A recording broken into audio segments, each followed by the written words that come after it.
I guess we can get started. I didn't hear. Oh, there it goes, recording. There we go. There we go. Okay, well, thank you for joining us. I would like to introduce Matthew DeBishop, who works at Essentra Bank. And Matt, I am going to turn it over to you and have you just give us a little bit of information about yourself, what position you have, and tell us about your job. Cool. So thanks for having me today. It's a pleasure to be with everyone. I guess Erica or Teresa. So as far as what I see is like it's just you two. Am I like broadcasted or are people individually signed in? Do I get to see who's all participating? Unfortunately, at this time, it's just us. So we are going to wait and see. I want you to continue to talk, but if people join us, we'll let you know. Oh, okay. Cool. Okay. So I guess so. I was prompted to talk to you folks about my career in human resources and what it's like working in human resources.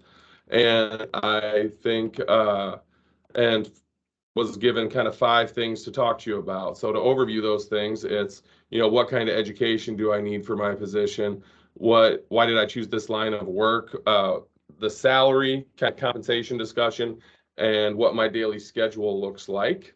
And then what do I like and dislike about my position? So I guess with that in mind, start with the I should say, my name is Matthew DeBishop. I work at Essentra Credit Union, and I'm a vice president of human resources.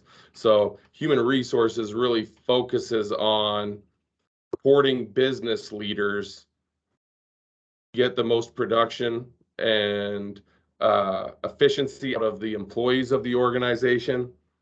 That's from the leadership side of it. And then from the employee side of it, I want to make sure that employees are happy. We got a good culture and a place to work. We're paying them appropriately. They got the right retirement plan. They got the right medical, dental, vision, life insurance policies available to them, and things like that. That's the 10,000-mile overview picture. So that's what human resources more or less is. Do a lot of hiring and things like that. So I guess when it comes to what kind of education do you need for a career in human resources, I guess I'll just kind of tell you about my journey and how I ended up here, because I think a lot of you, you may find that you went to school for one thing and it taught you a lot, and they're transferable skills to other areas. And that's what happened to me. So I guess I went to high school at Moline High School and graduated in 2002. And then I went to Southern Illinois University at Carbondale to get my undergraduate degree, bachelor's degree. And I ended up getting that in communications. And communications, for lack of a better term, is a very generic degree where you learn how to write and communicate on paper and really express ideas clearly, and you get to present and do a lot of public speaking. So when you're publicly speaking, you can present ideas clearly and concisely. So those were things I always kind of had a knack for. And I used to do a lot of stand-up comedy back when I was younger.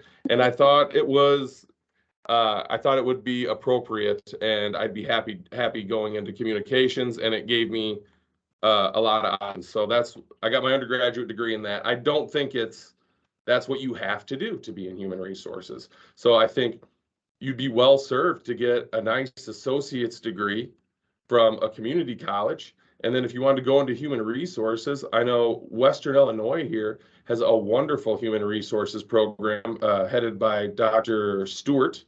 And then I think St. Ambrose is developing one. That's a great path to get into human resources, to get that education.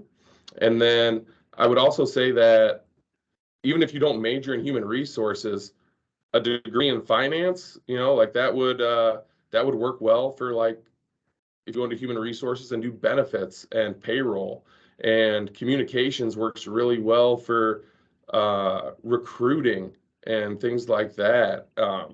So there's a lot of transferable skills. I guess talking a little bit more about the education piece. If you get into human resources, say as a recruiter or a payroll clerk, something like that. Let's see, can I share my screen? Is that possible? Can you We can allow me the ability? definitely see if I can figure out how to allow you to share your screen for sure. Let's see. I think it might let me here, so I'm Yeah, gonna do this. please try. Can you use my screen? Oh, Yes, we yep. can.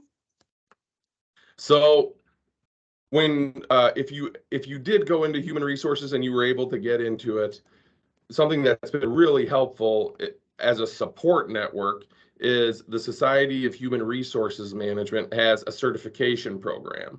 So to be eligible for it, you have to work in human resources for a year or so. But this is a great way to you get your foot in the door at human resources, and then now you're 1 or 2 years in. Now you're looking for those mid-level jobs in human resources. You know, those ones that maybe pay 50, 60, $70,000 a year. That's, to me, that's grown up money. That's good money. That's buy a house, have a car, have a kid kind of money. So that's a great place to be. So the Society of Human Resource Management, you have to get into human resources first. And then once you're there for like a year or so, you will be eligible to take this certification. And it's really not that expensive. And typically your employer will pay for you to take it. So I wanted to throw that out there. So next, I would really encourage everybody when we talk about my education. So I wanted to make it more relative there to, you know, I'm 19 years old. How do I get in? So I wanted to say that before I start talking about my journey. So here's my LinkedIn page. I hope all of you kids or young adults or non-traditional students, I hope that you all go to your career center and have them help you build a LinkedIn profile. LinkedIn profiles that's the new resume. You need to have a resume and you need to have a LinkedIn profile. And I'll leave my contact information, or you can get it from Erica or Teresa. And if you can't get into the career center to get help, reach out to me. I'll help you with it. I mean that too. I don't say that flippantly. You can reach out to me and I will spend a half an hour with you. It might just be 3 weeks from now and at 7:30 in the morning. So, here's my LinkedIn profile, and what you have here is, employers can see this and search you, and you can share it with employers, but it will say, you can write about yourself, and here's my experience, and where I've worked is listed on here. So, I started as a teller at Essentra. So, if you get in with the right organization, you don't have to start in human resources. Maybe you started an entry-level job. I started as a teller in 2007 and I made $9.40 an hour. And from there, I proved that I worked hard and proved that I was passionate about financial services and serving the underserved. And I got into training. So training is another function of human resources. And I did that for 2 years. And then I became a human resources specialist. And when I was a human resources specialist, I focused more on training and recruitment. And then I did that for almost 4 years. And then I became a human resources manager, and then an assistant vice president of human resources, and a vice president of human resources. So at each of these, we'll say I would put 2 hours a week more on them. So as a teller, I worked 40. As a training coordinator, I worked 42, 44, 46, 48, 50. So everybody doesn't have to want to be the CEO. And when you're moving up an organization and you're responsible for more and more, it takes more work. There are some weeks where I work maybe 45 hours a week. And then now this time of year, there'll be weeks where I'm working 60 or 70 because I'm getting ready for all the year-end activities. So this has been that progressive movement in my career upward. And if I would have stopped at any of them, I'd be a happy person because it's a great place to work. and human resources is great. So, as far as my education, looks like it moved me to a new page. Let me go back here. So for my education, like I said, I went to Carbondale and got a bachelor's degree in communications in 2007. And I worked at Essentra and found out what I wanted to do there for 5 or 6 years before I said, okay, I'm going to go invest $50,000 in a master's degree. And I would highly encourage that too. I don't necessarily think it's a plan to go get a bachelor's degree and then go straight to master's school and get a graduate degree. It kind of pigeonholes you into like now you need a job that makes $55,000-$60,000 a year because you have $100,000 of debt, but you don't have the on the job experience yet.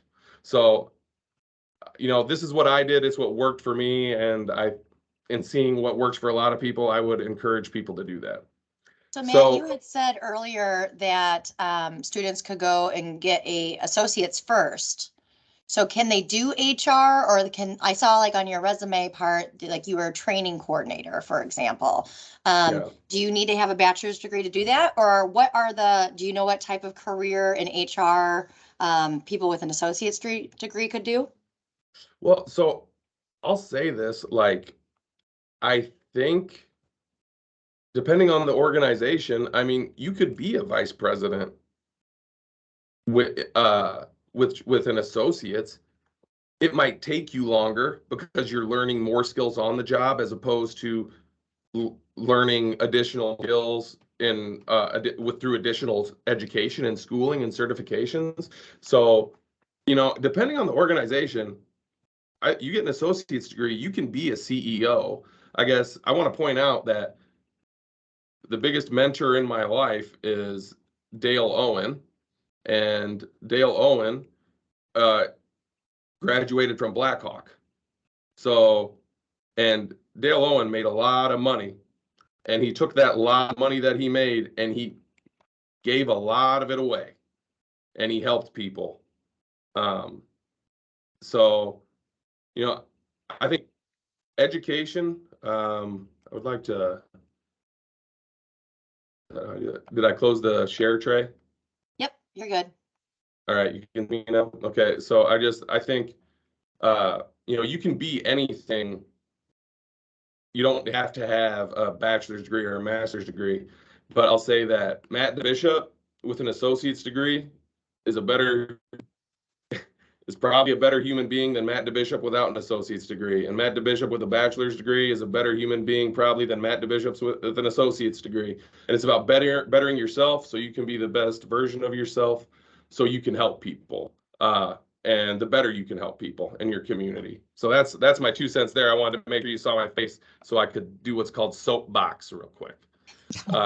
So I think an associate's degree is all you need, but I think education is just amazing and where it's at. And I would say never stop learning. So you'll see here on my resume that, so I went on and later got a master's degree, but before I got my master's degree, I did some human resources training and got some certifications. So, that was my journey. I'm 39 and I'm kind of at the topper end of human resources, but that doesn't mean I don't want to go back and get the Society of Human Resources has a senior executive human resources certification. So I plan to take that next year because never stop learning. So I guess I am limited on time here on your end. So I want to make sure I talk about the starting salary. I would direct you folks to what's called O-Net. Mm-hmm. Yep. Are you folks familiar with O-Net? Yes, very much. So O-Net's pretty great. So here I can go to O-Net and type in human resources, and they don't have vice president there, but they have human resources managers. And so if you've been a human resources manager for, let's say, 3 or 4 years, you're probably making somewhere close to $100,000. And $100,000 is really good money. Average family of 4 in the Quad Cities is probably making around 60. And if you're pulling close to double that by yourself, you're doing pretty good. You know, as you get into that assistant vice president level, you're closer to that, probably that one, depending on the organization, we'll say that 120 to 200 level kind of thing. And then like, that's where, you know, you have a lot of opportunity to help people and set your family up for success and set your friends up for success. And it's been very rewarding for me. So ONET I'm glad that you folks are using it. That continues to evolve and become better and better as they build more and more data. And that is through a collaboration through a lot of universities and the Federal Department of Labor. Wonderful resource. Use that as much as possible. So, and yeah, so again, I work a lot, but I feel like I'm compensated appropriately. I have 2 homes. I'm not bragging about it. I've worked really, really hard for it.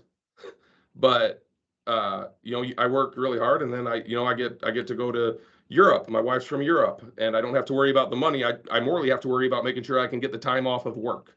So I want to paint an accurate picture of what that lifestyle's like.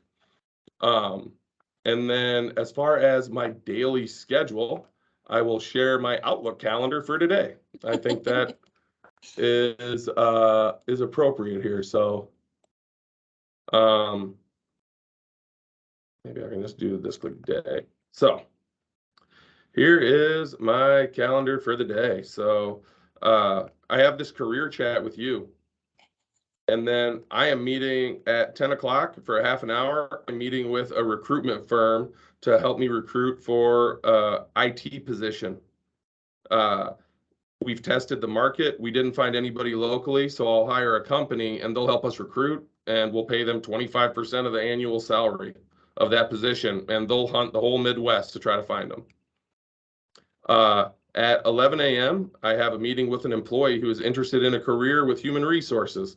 So I'm going to take her out to lunch, and I'm going to go through ONET with her and have a very similar conversation today and try to help her find what she wants to do. You know, my view on that is I hope she stays with Essentra, but if we don't have she's like a teller right now. If we don't have that position for her, ultimately, we want what's best for her. So set people up for success and help them pursue their passions. And I think that's how you build the right kind of respect and appreciation from staff, so they go out in the world and say, that's a great place to work, and they got great people. At noon, I'm going to run to the Mark and buy WWE tickets for me and my 2 boys. I like wrestling. And then at 12:30, I'm going to come back, and I'm going to have a family medical leave meeting. So let's say an employee, you know, they've worked here for a year or 2 and they become pregnant. They need to take 12 weeks off of work. Their job is protected for 12 weeks, and there's paperwork that needs to be completed. And then from 1 to 2, I'm working on a job description for a data analyst. It's a new position we're opening up. Harvesting the data of our membership and our employees and warehousing it. So we have a truthful data that speaks to how we want to go about strategic business initiatives. And then I have to do some follow-up work. I'm a chair for a Children's Miracle Network golf outing. We raised $21,000 this year for the Children's Miracle Network. If you watch Iowa football games, there's the kids struggling with cancer and going through cancer treatments are watching that football game. So credit unions in the Quad Cities come together. We have a golf outing. In the last 25 years, we've donated over $250,000, and we bought an entire room to help with cancer treatment, specifically leukemia, I believe. So, and then these little white spots in here is where I'm going to try to get caught up on emails. What do I like about my job? I love a lot about it. I feel like I get to help people. I get to have meetings like this. Where I'm talking to you, maybe it's something you want to do. I got to go take an afternoon off and get paid with a couple of coworkers to go paint the 3rd floor of Washington Junior High for the Day of Caring through the United Way 2 weeks ago. And what do I dislike about it? HR is hard conversations. It's not all I do, but you know, I'll have to go with a manager and walk them through if an employee needs to be terminated because they just can't do the job or they're not coming to work. And those are never easy, you know. I view that as a failure on everyone's part. Maybe we, you know, they're not able to do the job. We can recruit better and vet better. We probably shouldn't have hired them in the first place. So, and I try to make that as civil as possible, so people get to maintain their dignity and respect. And this just didn't work out this time. So I feel like I went 100 miles an hour, but I hope That's it was, okay. I hope it was good and beneficial. I hope it's helpful. Any information for students is helpful. Yeah. Matt, we just want to say thank you so much for Yes, your thank time you. today and sharing about the life of a human resources person. I think this is going to be very beneficial for any of those students interested in that field. So thank you so much for your time today. Cool. I want to close with when I said, if you want to work on your resume or if you want to talk about your career, friend request me on LinkedIn or whatever, professional request me and send me a message. It takes courage to put yourself out there. And if you don't do things like that, if you don't ask, the answer is always no, because you didn't ask in the first place. So just ask. I feel the reason I'm offering that because it's people offering their time to me over the last 20 years that has me in a position where maybe I can help others and I want to pay that forward. So I digress. Great to be with you. You're at a great institution. My wife is a professor there. She takes her Yep. English class. So thank you. I'm out.